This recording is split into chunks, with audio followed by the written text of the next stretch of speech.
রিয়ামণি এখন একটা রিক্সাওয়ালা দেখলো থু মারে, আমি তোমার সাথে সংসার করবো, সব কিছু করবো, কিন্তু আমার 10 জনের সাথে শুটিং করতে দেওয়া লাগবে। বাসা আলাদা করলে আমি আবার অবশ্যই আইনের উপর আমার আস্থা আছে, আদালতের উপর আস্থা আছে। আমার পরিবারের উপর যে তারা মনে করেন যে কথাগুলো বলেছে, পিপিআই অবশ্যই আমাদের এটা সম্পন্ন হলে দেয়, সুষ্ঠু তদন্তদান করে। আসলে হিরো আলম শুরু থেকে কোনো রাজনৈতিক দলের সাথে যুক্ত ছিল না।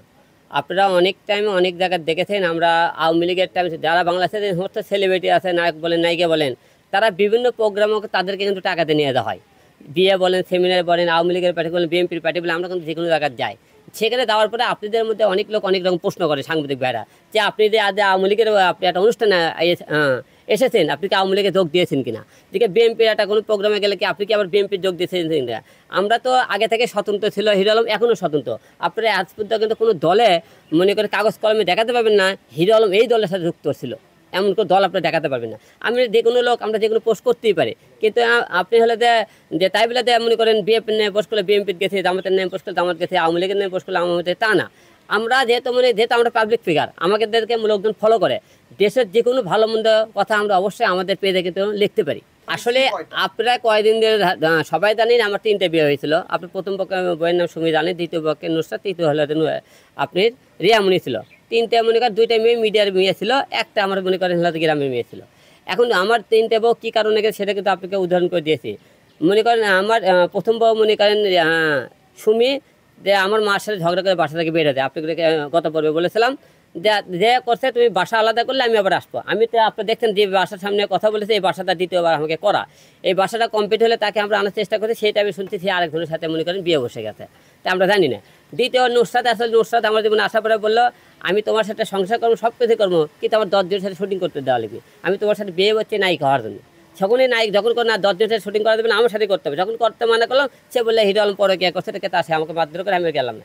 রিয়ামণি ঠিক একই কথা, যে বললে কি 10 জনের সাথে শুটিং করে, আপনি দেখেন ওরে বললাম তুমি সংসার করবা, আমার সাথে শুটিং আর করে দেয়, ওর কথা না আমি সবাই হলে দেয়, সে মনে করে আমার কথা শোনে না।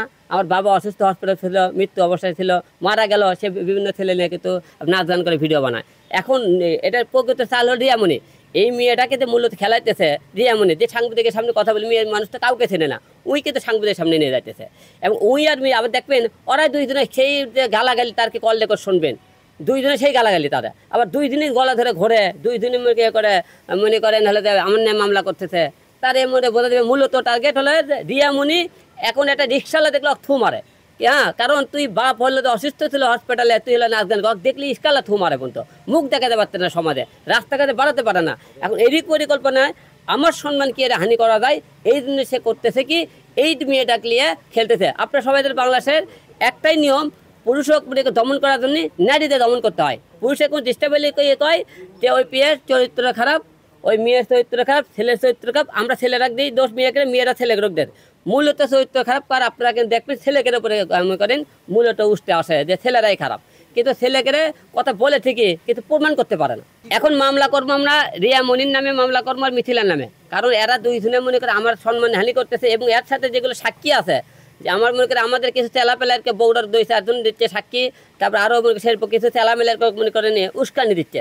যে সমস্ত উস্কানি দিতেছে তাদের আমি কে তাদেরকে উস্কানি দিচ্ছে, তাদের বিরুদ্ধে ব্যবস্থা নেবে। কারণ আমি 2 দিন পর পরে আপনি কি মিডিয়ার সামনে এটা কেন এত কথা বলবো, এই আপনাকে কেন 2 দিন পর কথা বলো, আমার সম্মানহানি করার উঠে পড়ে কেন লাগছে।